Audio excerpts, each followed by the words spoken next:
பஞ்சாச்சு முறுக்கு மந்த்ரா கடலை எண்ணெயில நானே பண்ணுது ஒரு சேலஞ்ச். உங்களால இந்த மாதிரி முறுக்கு செய்ய முடியுமா?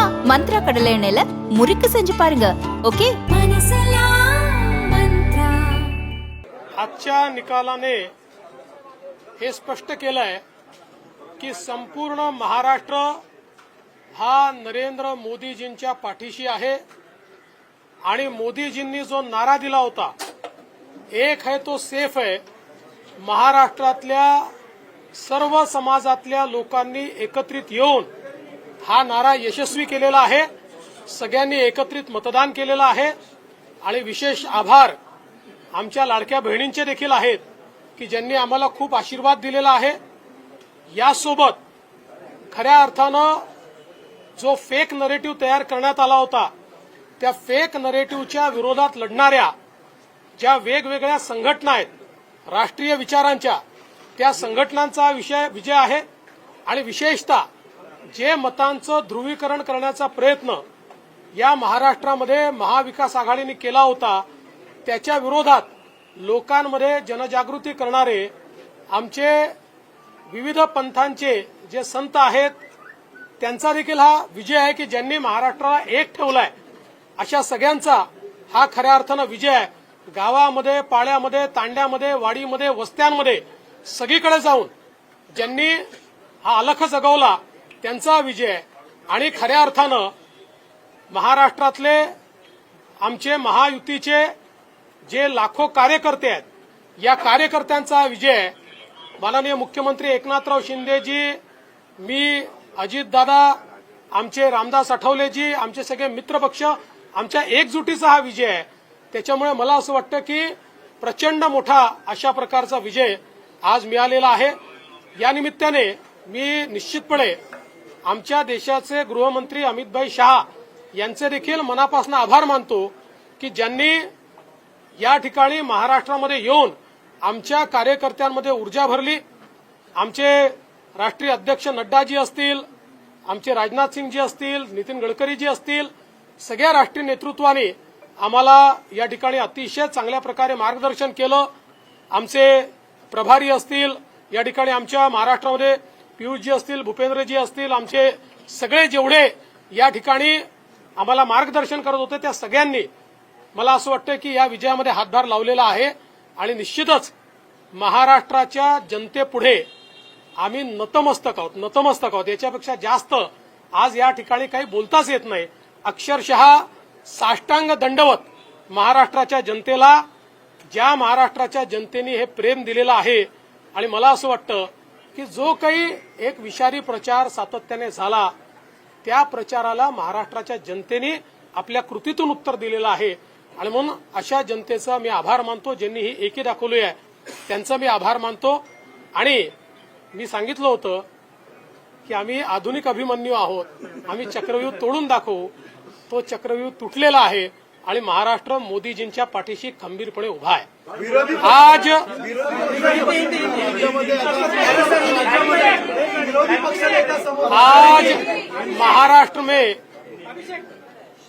महाराष्ट्र की जनता ने जो अप्रत्याशित इस प्रकार की जीत हमको दी है, इससे ये बात पूरी तरीके से स्थापित होती है कि महाराष्ट्र ये प्रधानमंत्री मोदी जी के पीछे है.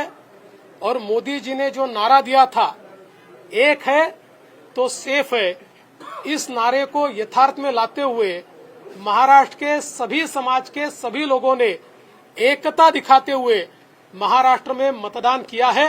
और इसके कारण ये इतनी अच्छी जीत हमको मिली है.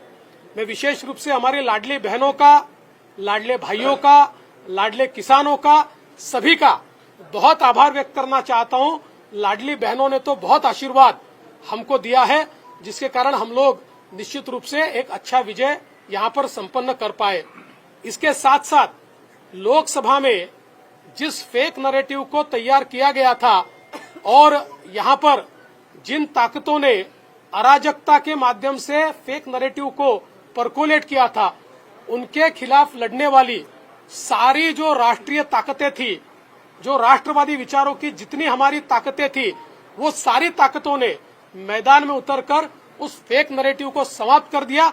इसलिए उन सभी संगठनों का भी मैं आभार व्यक्त करता हूं जिन्होंने ये करके दिखाया। साथ साथ महाराष्ट्र में जो पोलराइजेशन का प्रयास किया गया था और किसी जाति विशेष धर्म विशेष को एक धर्म विशेष को पोलराइज करने का जो प्रयास किया गया था, मुझे लगता है वो प्रयास सफल नहीं हुआ, क्योंकि महाराष्ट्र में एक बहुत बड़ी परंपरा है, संतों की परंपरा है। इस परंपरा का निर्वाह करने वाले अलग अलग पंथों के जो हमारे सारे साधु संत हैं, उनका भी आशीर्वाद हमको मिला, जिन्होंने बिल्कुल गांव गांव तक जाकर अलख जगाया और एक रहने का संदेश दिया, जिसके कारण मैं ऐसा मानता हूं कि एक बहुत अच्छा विजय हमको मिला है। विशेष रूप से हमारे मुख्यमंत्री एकनाथ शिंदे जी, उप मुख्यमंत्री अजितदादा पवार जी, रामदास अठौले जी और हमारे साथ की जितनी छोटी पार्टियां हैं, हम सब लोग एक साथ रहे, एक साथ मिलकर हमने ये काम किया। इसलिए मैं ऐसा मानता हूं कि इस एकता का ये विजय है। जो हमारी महायुति थी, अभेद्य इस प्रकार की महायुति थी, महायुति का ये विजय है, ऐसा मैं मानता हूं। और साथ साथ मैं हमारे प्रधानमंत्री जी का तो आभार व्यक्त करता हूं, उनके कारण ही हमको ये जीत मिली है। लेकिन हमारे देश के गृह मंत्री श्री अमित शाह जी, जिन्होंने महाराष्ट्र में आकर कार्यकर्ताओं में एक ऊर्जा का संचार किया, मैं उनका भी आभार व्यक्त करता हूं। हमारे राष्ट्रीय नेतृत्व हमारे नड्डा जी है, हमारे राजनाथ जी है, हमारे नितिन गडकरी जी है, इनका भी आभार व्यक्त करता हूं। हमारे जो चुनाव के प्रभारी है, हमारे जो महाराष्ट्र से मंत्री है, इन सभी का मैं बहुत दिल से आभार व्यक्त करता हूं कि पूरी पार्टी ताकत से हमारे साथ खड़ी हुई। और सबसे महत्व की बात है, हमारे नेताओं ने, हमारी पार्टी ने केवल बीजेपी की सीटों पर काम नहीं किया, हमारी पार्टी ने सारे के सारे महाराष्ट्र के जितने 288 सीटें थी, हमारे दोस्तों की सीटों पर भी काम किया। और मुझे ऐसा लगता है कि इसके कारण एक बहुत अच्छा यहाँ कार्य संपन्न हुआ। हमारे भूपेंद्र यादव जी, अश्विनी वैष्णव जी, हमारे शिवप्रकाश जी, इनका भी मैं आभार व्यक्त करता हूँ।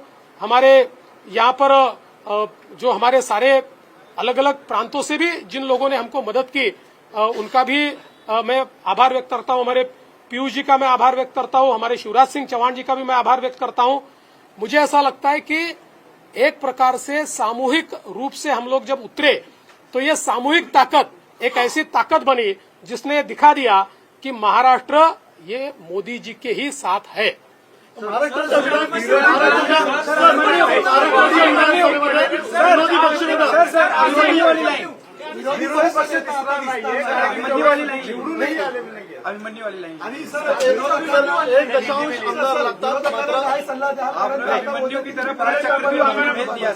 ऐसा है, मैंने पहले ही कहा था कि मैं आधुनिक अभिमन्यु हूँ, चक्रव्यूह को भेदना जानता हूँ। हमने चक्रव्यूह को भेदा है और ये कोई मैं पहले भी कह रहा हूँ, वापस कह रहा हूँ, इस विजय में मेरा बहुत छोटा उसमें मैं समझता हूँ कि सहभाग है। एक ये हमारी जो पूरी टीम है, इस टीम ने इस विजय को लाया है।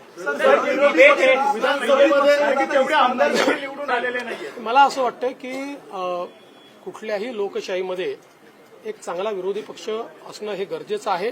त्यामुळे जे काही विरोधी पक्षाचे लोक निवडून आलेले आहेत त्यांचा आम्ही सन्मान करू।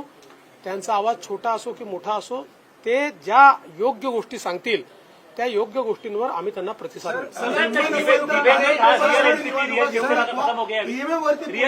पहले मराठी हो जातो फिर हिंमत असेल तर बॅलेट पेपरवर निवडणुका घ्या आता असं विरोधक म्हणतात, काय सांगा? आम्हाला ते माहितीच होतं।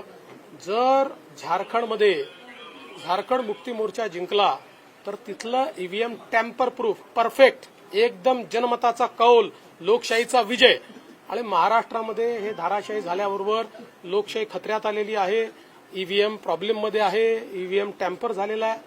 मला असं वाटतं की कुठेतरी अशा परिस्थितीमध्ये आत्मचिंतन केलं पाहिजे आणि खरी कारणं काय आहेत। मला काय त्यांना सल्ला द्यायचा नाहीये, मी तेवढा मोठाही नाहीये, पण कधीतरी त्यांना खरी कारणं काय आहेत याचा विचार करावा लागेल।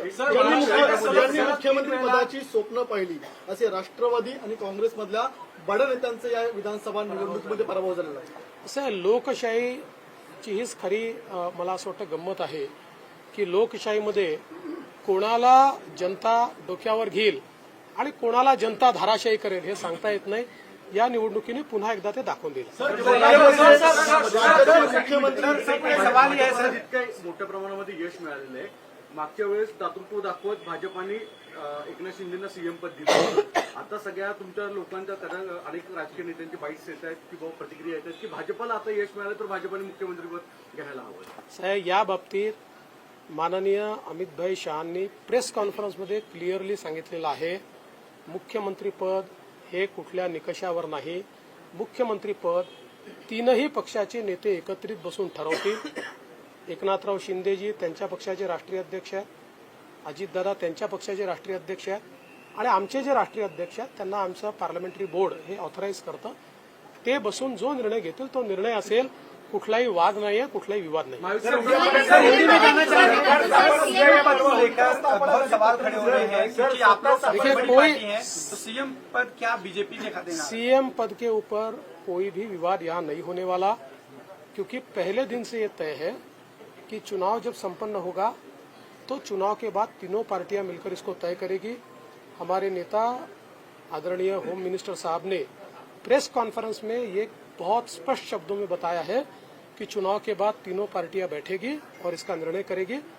अभी मैं ऐसा मानता हूं कि हमारे एकनाथ शिंदे जी उनके पार्टी के अध्यक्ष हैं, अजित पवार जी उनके पार्टी के अध्यक्ष हैं, और साथ में हमारे पार्टी के जो राष्ट्रीय अध्यक्ष हैं उनको हमारा पार्लियामेंट्री बोर्ड ऑथराइज करता है. तो ये लोग बैठकर एक उचित निर्णय करेंगे. हमारे वरिष्ठ नेताओं से बातचीत करेंगे, हमारे पार्लियामेंट्री बोर्ड से बातचीत करेंगे. जो निर्णय होगा वो सबको मान्य होगा, इसमें कोई विवाद नहीं.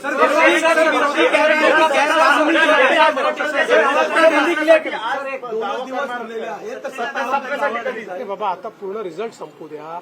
आता मी आणि अजितदादा आता सीएम साहेबांकडे चाललो आहे. आम्ही बसून जरा पुढचा काय कार्यक्रम करायचा तो चॉकआउट करू आणि तुम्हाला नीट सांगू.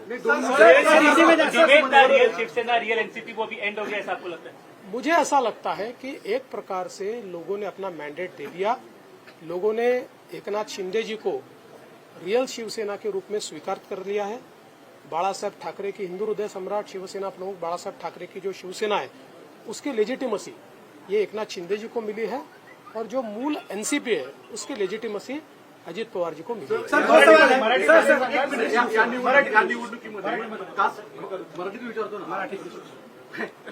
या निवडणुकीमध्ये कास्ट पोलरायझेशन करण्याचा प्रयत्न महाविकास आघाडीकडनं आवर्जून केला गेला, विशेषतः मराठवाड्यामध्ये आणि विदर्भामध्ये पण वेगवेगळ्या ठिकाणी अशा स्वरूपाचा प्रचार केला गेला. तरी देखील विदर्भ आणि मराठवाडा याच्यामध्ये प्रचंड भाजपाला यश मिळताना दिसतंय. याचं प्रमुख अॅनालिसिस काय? मला असं वाटतं की जेव्हा वारंवार तुम्ही एका व्यक्तीला एका पक्षाला टार्गेट करता त्यावेळी तुम्ही जे टार्गेट करता त्यातली हवा पण निघून जाते आणि त्याची तीव्रताही कमी होते आणि लोकांना त्याचं सत्य समजतं. लोकांच्या मनात त्यानंतर एक प्रकारची सहानुभूती तयार होते. लोकांना लक्षात येतं की चुकीच्या पद्धतीनं टार्गेट केलं जातं. तसंच आम्हाला महाविकास आघाडीने ठरवून या ठिकाणी टार्गेट केलं. पण मला असं वाटतं की हळूहळू लोकांनी लक्षात आलं, कारण आमचा ट्रॅक रेकॉर्ड चांगला आहे. आम्ही नेहमी पॉझिटिव्ह काम केलेलं आहे. त्यामुळे आमचा ट्रॅक रेकॉर्ड पाहून लोकांनी या ठिकाणी मतदान केलं.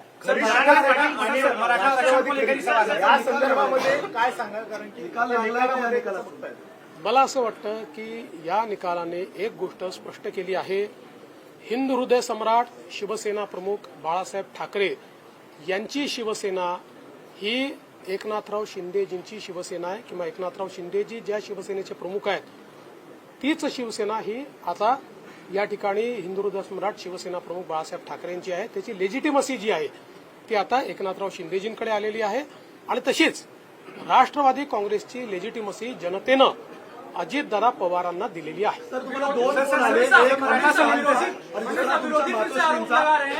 बोलणं झालं आईसोबत आणि अमित शहा.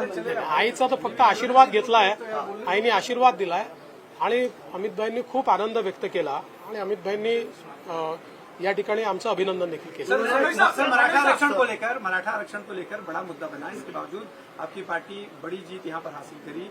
आपके ऊपर चूंकि एक तरह से आरोप हुआ, आपको अभद्र शब्दों में आपके खिलाफ जो है आलोचना करी गई, क्या ये उस वजह से मराठा आरक्षण का जो एक आंदोलन था वो फेल हुआ और जो मैंडेट था वो अब कहीं न कहीं आप लोगों को? देखिए, मैंने इससे पहले भी कहा था कि लोकसभा के चुनाव में हमको 43.6% मिले थे, उनको 43.9% मिले थे. तो अगर मराठा समाज ने हमको वोट नहीं दिया होता तो क्या हम 43.6% पर पहुंचते? मराठा समाज हमारे साथ था, है और रहेगा।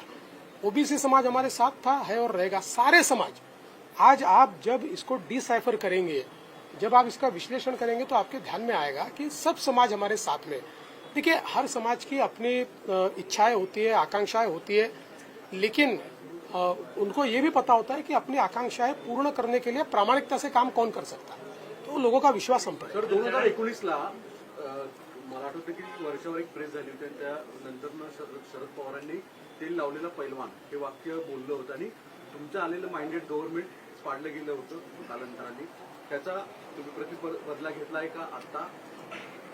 आणि तेल लावलेला पैलवान कुठलाही बदला मी घेतलेला नाही। राजकारणामध्ये जनता ठरवते कोण जिंकेल, कोण हरेल। कधी कधी एखाद्या गोष्टीचा नापसंती ही जनता कळवते, त्यामुळे यातनं जनतेने कदाचित नापसंती कळवली असेल आणि आमच्या बाबतीत पसंती कळवली असेल। मला असं वाटतं की याला वेगळ्या पद्धतीने पाहण्याचं कारण नाही आणि नंबर्स काय आहे याच्या आधारावर मी विरोधी पक्षाचं मूल्यमापन करणार। सर, एक सवाल ये है कि नीतीवरतून जी चर्चा सुरू झालेली आहे, महाराष्ट्र चाणक्य म्हणून शरद पवारांचा उल्लेख वारंवार केला जायचा, आता महाराष्ट्र चाणक्य बदलला आहे। बदलला असेल तर मला माहित नाही। फक्त मी एवढंच सांगू शकतो की मी तरी चाणक्य वगैरे काही नाही। मी भारतीय जनता पक्षाचा साधा कार्यकर्ता आहे। माझा पक्ष मला ताकद देतो, माझ्या पाठीशी उभा राहतो, म्हणून मला हे सगळं करता येतं। आमच्या पक्षातले जे वेगवेगळे नेते आहेत हे सगळे नेते माझं नेतृत्व मान्य करतात, म्हणून मला पुढे जाता येतं। त्याच्यामुळे चाणक्य वगैरे नाही। म्हणून सांगितलं, हे जे काही आम्ही जिंकलो आहे ही एकत्रित भारतीय जनता पक्षाचा हा विजय आहे। याच्यात देवेंद्र फडणवीसचं कॉन्ट्रीब्युशन हे फार लहान आहे। गैर कानूनी जीत एक कह रही है। संजय राउत ने स्टेटमेंट दिया है कि गैर कानूनी जीत है, इस जीत को नहीं मानते क्योंकि जनता आप लोग के खिलाफ थी। और सर, और इसी से एक सवाल इसी पे कंटिन्यू कर लेता हूँ सर, क्या देवेंद्र फडणवीस के रूप में समंदर वापस आ गया है? जो लोग घर किनारे पे बसाए थे बह जाएंगे? देखिए, पहली बात तो ये है कि संजय राउत, इनके ऊपर मैं कभी प्रतिक्रिया देता नहीं हूँ, लेकिन आज आवश्यकता इसलिए दे रहा हूँ। मुझे ये पता है कि झारखंड में झारखंड मुक्ति मोर्चा जीता है तो बहुत लेजिटिमेट जीता है। वहाँ चुनाव एकदम फेयर हुआ है, वहाँ पर इलेक्शन कमीशन ने अच्छा काम किया है, वहाँ पर ईवीएम इतना पक्का था कि वो हैक ही नहीं हो सकता। वहाँ लोकतंत्र का विजय हुआ है। और महाराष्ट्र में अगर हमको लैंडस्लाइड विक्ट्री मिली है तो इलेक्शन कमीशन भी बायस हो गया है, यहाँ का ईवीएम हैक हो गया है, यहाँ पर लोकतंत्र की हत्या हो गई है। देखिए, कभी न कभी आत्मचिंतन करने की आवश्यकता होती है। जो आत्मचिंतन नहीं करते जिंदगी में वो समाप्त हो जाते हैं। मुझे ऐसा लगता है कि कभी न कभी आत्मचिंतन करना चाहिए और इस प्रकार से वो बात करेंगे तो क्या लोगों का विश्वास बैठेगा? चलो, थैंक यू। सर, एक फोटो